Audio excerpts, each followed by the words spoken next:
आज का फायदा देख के ना। हाँ, नज़दीकी फ़ायदा देखते हैं। एक्चुअली मेरा कंफर्टेबल ज़ोन की लत पड़ गई है। कंफर्टेबल ज़ोन जो है ना वो सबसे खतरनाक चीज़ है। मैंने देखता हूँ कि लोग अब 15-15 साल बच्चों को स्कूल भेज रहे हैं, एक घर का बल्ब नहीं चेंज कर सकते। अभी जैसे परसों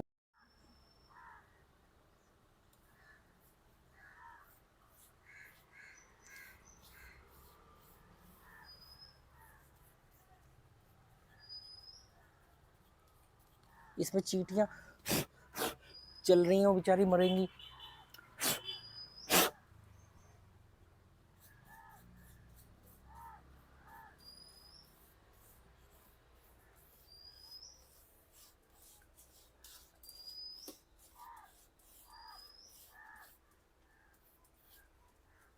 जेरी, कहाँ नाच रहे। इनके ज़्यादा तो बाल इनके चिपक जाएंगे इसमें।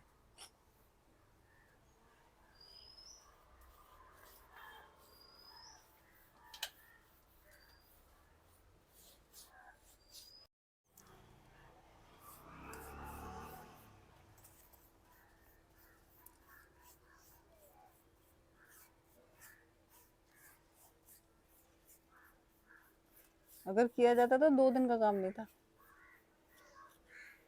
कितने दिन हो गए? पता नहीं, हफ्ते भर से तो ऊपर हो गया होगा। हाँ, तो ताजमहल बनने में पता है कितने साल लगे थे? बढ़िया काम ऐसे ही होता है जी। प्राइमर पहले रेग मार्क मारा है, घिसा है, हम्म। फिर उसके बाद प्राइमर लगाया है, फिर प्राइमर सूखा है, फिर पेंट किया है, और हो सकता है अभी पेंट में 2 कोट कर दूं। सूखने के बाद अगर फिनिशिंग नहीं लगी हम्म। तो 1 कोट और मारूंगा इसके ऊपर। पेंट अपने पास है ही ज़्यादा। पर इसके गेट के बारे में बताएंगे लोगों को, लॉ ऑफ अट्रैक्शन कैसे काम करता है। मतलब अपन, मेरी लाइफ में तो मुझे सब कुछ लॉ ऑफ अट्रैक्शन से ही मिलता है। जो मैं चाहता हूँ वो मुझे मिल जाता है। जैसी ज़िंदगी चाह रहा हूँ वैसी जी रहा हूँ। तो एक दिन क्या हुआ, मैं सुबह सुबह 6 बजे उठा, और तो सुबह 6 बजे उस दिन मैं जल्दी उठ गया था। 6 बजे क्या, बल्कि 4 साढ़े 4 बजे की बात है। तो मैं थोड़ा सा टॉनी को राउंड लगवा के लेके आया, गेट वेट मैंने बांध दिया। मैं अंदर जाके थोड़ा सा लेट गया, कुछ काम कर रहा था फ़ोन वोन में। तभी भौंकने की आवाज़ आई, तो मैंने देखा टोनी ना गेट के बाहर खड़ा है। और उस समय कम से कम 5:30-6 बज गए थे। मतलब दिन अच्छा खासा, देख उसके पैर पे चिपक गया ढक्कन। 5:30-6 बज गए थे, मतलब दिन निकल आया था। तो मैंने कहा यार अब इसका क्या है कि इसको जितना पकड़ने जाओ उतना आगे भागता है। तो मैं बैठा रहा, फिर ये थोड़ी देर बाद अंदर आ गया। मैं छत पर गया इसको बुलाने, ये मेरे पीछे छत पर आया, फिर मैंने आके गेट बंद किया। तो गेट तो मैंने ढंग से बंद किया था, पर वो जुगाड़ हो गया ना, पुराना हो गया, बारिश की वजह से खराब हो गया, तो वो निकल गया बाहर। तो मैंने उसी दिन सोचा, मैंने कहा यार गेट बनवाना पड़ेगा, क्योंकि अब ये गेट इतना हो गया कि ये निकल भी जाता है। कहता किसी को कुछ नहीं है, तो हम जानते ना, पर लोग डर जाते हैं। तो मैंने कहा गेट अब बनवाना ही पड़ेगा, बस अभी तक तो टल रहा था। तो मैं, क्योंकि इसके चक्कर में ना हम्म। मेरे को बहुत देर जागना पड़ा। 2-3 बार मैं छत पर गया, फिर जाकर के पीछे आया मेरे छत पे, तब जाके मैंने गेट बंद किया। ये उस दिन की बात है। और मैं अभी ये सोच ही रहा था कि इसका गेट बनाना है, अब तो कुछ भी करके हम्म। लोहे का बढ़िया सा गेट बनवाएंगे। तभी शाम को वो भाई साहब आ गए, हमारे सब्सक्राइबर। तो अब सब्सक्राइबर इसलिए बोलते हो कि पता नहीं, हर आदमी को नहीं चाहते कि उनका नाम लिया जाए, क्योंकि उनकी फैमिली भी देख रही होती है, या कई बार वो नहीं चाहते कि भी हमारे बारे में बात चले। तो वो आ गए, वो शाम को आए, ऐसे बैठे, बातचीत होने लगी। तो उन्होंने बोला कि वो ना आपने एक वीडियो में बोला था कि गेट टूट गया, गेट चेंज करवाना है, मतलब हम्म। मैं बनाऊंगा। मैंने कहा हाँ। कह रहे तो वो मैं इसलिए आया था कि भी मेरे यहाँ पे जो होटल बन रहे हैं, हम्म। तो वहाँ पर मैं साइज दे दो आप मुझे, मैं वो आपका गेट बनवा के यहाँ भिजवा दूंगा। मैंने कहा यार आज सुबह की ही बात है, और आज सुबह मैंने सोचा कि यार गेट अब इमीडिएटली बनवाना पड़ेगा। तभी वो शाम को आए, और मैंने फिर उनको अगले दिन साइज इंची टेप लेकर के ढूंढ ढांड के साइज भेजा। फिर उन्होंने गेट बनवा दिया। गेट बन के वो छुड़वा भी दिया। हाँ,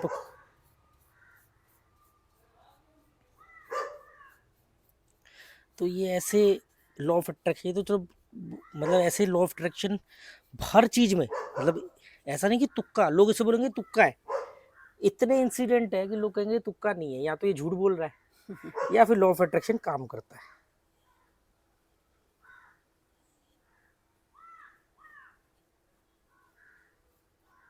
मैंने ना इसमें ना टार्पिन ऑयल मिलाया ना, थोड़ा पतला हो गया, इसलिए ना ज़्यादा फिनिशिंग आ नहीं रही। उस वाले में मैंने डायरेक्ट मिलाया था। कल मैंने ब्रश धोया ना, मैंने इसी के अंदर थोड़ा सा टार्पिन ऑयल डाल दिया, तो तो थोड़ा फिर पतला। दो कोट करने पड़ेंगे फिर। हाँ, थोड़ा पतला हो गया। चलो, एक तो हम लगने के बाद कर देंगे, एक तो इनको फ़ोन करके बोलते कि ये गड्ढा करने के लिए कुछ दे दे हमें, हम्म, और ब्लैक सीमेंट चाहिए हमें। वो कह रहे थे है हमारे पास, नहीं तो फिर हमें कट्टा खरीदना पड़ जाएगा, कट्टा हमारा वेस्ट हो जाएगा।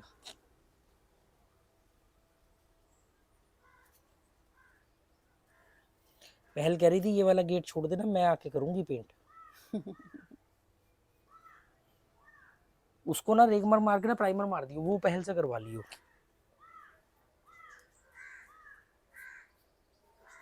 कल हो जाएगा इनका फंक्शन, फिर ये ड्रामा खत्म।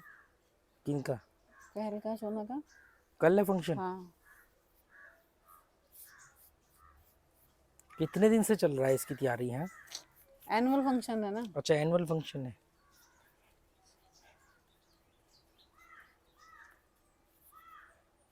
सोना पहले बता रहे, कह रहे भंगड़ा करवा रहे हैं यहाँ के बच्चों से। आज रहे, कह रहे कैसे करा रहे। भंगड़ा के लिए चाहिए एनर्जी। हाँ, भंगड़ा तो बिना एनर्जी के हो ही नहीं सकता है। हर जगह का फोक डांस जो है ना, हम्म। वहाँ के लोगों की बॉडी लैंग्वेज और पर्सनैलिटी को देख के ही बनता है। बनता है क्या मतलब, वही तो बनाते हैं, हाँ, जैसे होते हैं वैसे डांस करते हैं।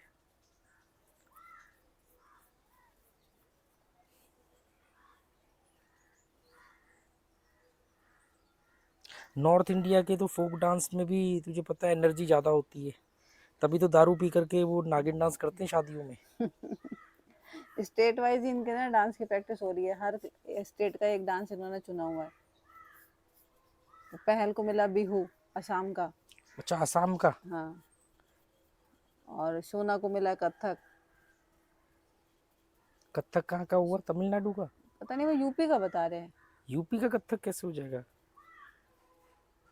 कथक तो साउथ इंडियन फोक डांस है ना। अरे वो कथक के भी कई फॉर्म होते हैं ना, भरतनाट्यम, पता नहीं, अलग अलग तरह के फोक।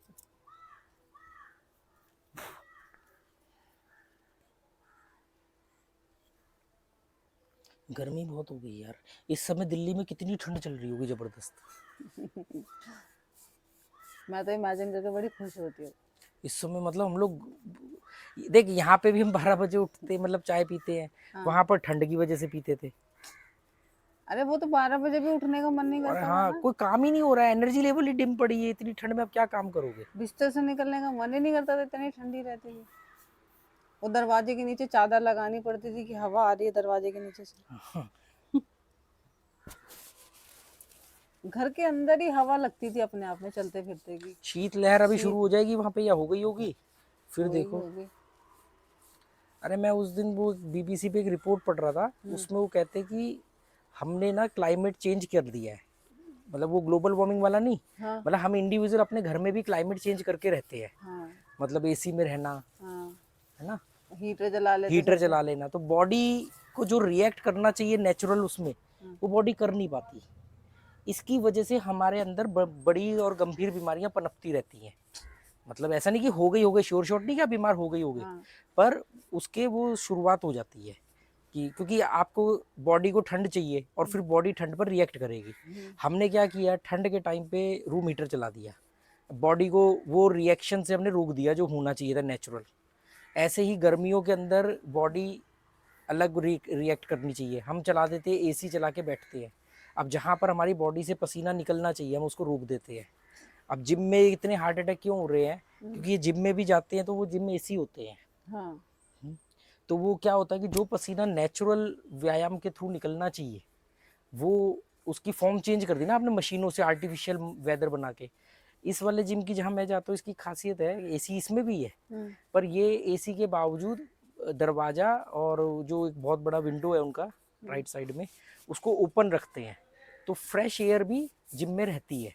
सही कह रहे। वो अपने वाले जिम में ना एसी चलता रहता था, पर इतना एग्जॉस्ट हो जाता था कि बाहर आना पड़ता था घूम के। हाँ, तो यहाँ पर हमें बाहर नहीं आना पड़ता, मतलब उसे पूरे एक एरिया में एक दोनों तरफ मतलब क्रॉस वेंटिलेशन भी रहती है, ओपन रहता है दरवाज़ा भी और वो भी। तो सही है। एक तो वो चीज़ ये करते हैं, तो वो बहुत ज़रूरी है। हम लोग क्या करते हैं, हमने क्या किया, हमने दिल्ली में भी रहते हुए हमने एसी यूज़ करने बंद कर दिए थे, मतलब हमने, मेरे ख्याल से हमने एसी यूज़ ही नहीं किया। तो मुझे एसी में सबसे बड़ी प्रॉब्लम ये लगती थी कि यार दरवाजे बंद बंद रखो, करके रखना पड़ता था तो वो बंद बालकनी। करो, कूलिंग खत्म हो रही है, कूलिंग निकल रही है, ये हो रहा है, वो हो रहा है, चिल नहीं कर रहा, चिल नहीं कर रहा।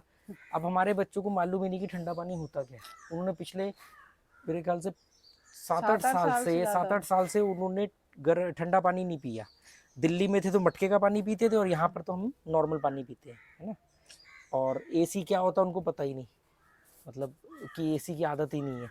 तो ये चीज़ें जो उनकी इम्यूनिटी है ना, ये बढ़ा रही है। अब जैसे माँ बाप होते वैसे ही बच्चे, आज जो माँ बाप कलपते हैं उनके बच्चे वीक हैं, ये है वो, उन्होंने खुद पैसा कमाते ही सबसे पहले बिना एसी के वो रहते नहीं है, तो बच्चे भी वही सीखेंगे। हमने शुरू से इन चीज़ों की आदत ही नहीं डाली।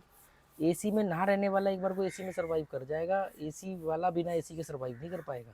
एक बार याद है हम किसी डॉक्टर के पास गए थे किसी काम से, तो वहाँ पे एक पेशेंट आया हुआ था कि उसका बीपी डाउन हो रखा है। उन्होंने कहा क्यों? क्योंकि 3 दिन से लाइट नहीं है, तो इसी की वजह से वो सो नहीं पा रहे, तो बीपी डाउन हो रखा है। हाँ, तो खुद ही हमने अपनी एवरेजेस नीचे कर दी है, खुद ही। मैं ये नहीं कह रहा हूँ कि ये सब करने के बाद हम कोई लंबा जिएंगे, या ये इस बात के ऊपर ही निर्भर पड़ता है।